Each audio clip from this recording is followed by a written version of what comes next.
Hello friends, ఈరోజు అయితే హౌస్లో ఒక టాస్క్ అయితే జరిగింది. అదేం టాస్కో క్లియర్గా చెప్తాను. తప్పకుండా వీడియోని అయితే లైక్ చేయండి ఫ్రెండ్స్.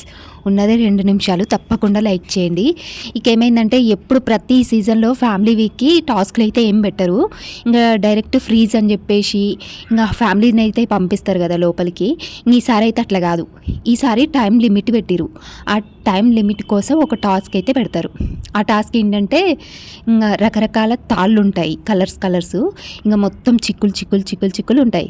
ఇక అయితే ఒక్కొక్కరు ఒక్కొక్క కలర్ని ఎంచుకొని ఆ కలర్ని ఎవరైతే ముందుగా చిక్కుముడి తీసి చుట్టి అక్కడ పెడతారో వాళ్ళు ఎక్కువ టైం ఉన్నదాన్ని తీసుకుంటారనమాట.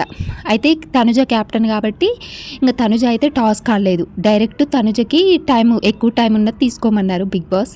ఏదన్నా ఒక టైం సెలెక్ట్ చేసుకో అంటే ఎక్కువ టైం 60 మినిట్స్ ఉంది. ఇంకా 60 మినిట్స్ది తీసుకుంది తనుజ. ఇక నెక్స్ట్ వచ్చేసి ఎవరు, demon Pavan. Second Emmanuel task ఆడి గెలిచి ఫస్ట్ 45 మినిట్స్ టైమింగ్ తీసుకుంటాడు. తర్వాత డెమన్ పవన్ 30 మినిట్స్.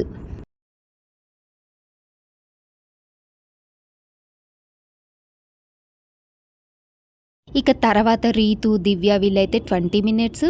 తర్వాత ఇక సుమన్ శెట్టి, ఇంకొకరు కళ్యాణ్ వీళ్ళకైతే 15 మినిట్స్ అనమాట.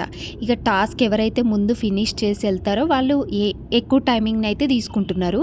ఇంకా లాస్ట్ వెళ్ళిన వాళ్ళు తక్కువ టైం వచ్చింది వాళ్ళకి. ఇంకా 10 మినిట్స్, 15 మినిట్స్ ఓన్లీ. ఇంకా తనుజకైతే 1 అవర్. ఎందుకంటే తనుజ టాస్క్ ఆడలేదు క్యాప్టెన్ కాబట్టి, ఇంకా ఆమెకైతే ఆ పవర్ లభించింది. ఇంకా ఆమె అయితే 60 మినిట్స్ టైం అయితే సెలెక్ట్ చేసుకుంది. ఇక తర్వాత తర్వాత Demon Pavan 45 minutes, Emmanuel 45 minutes, Demon Pavan 30 minutes. ఇంకా మిగిలిన వాళ్ళు 20 అండ్ 15 మినిట్స్ అందరికీ. ఈసారి అయితే ఈ లిమిట్ పెట్టిర్రు. ఇంకా ఈరోజు అయితే వచ్చింది తనుజ ఫ్యామిలీ, తనుజ వాళ్ళ సిస్టరు అండ్ వాళ్ళ పాప అయితే వస్తారు.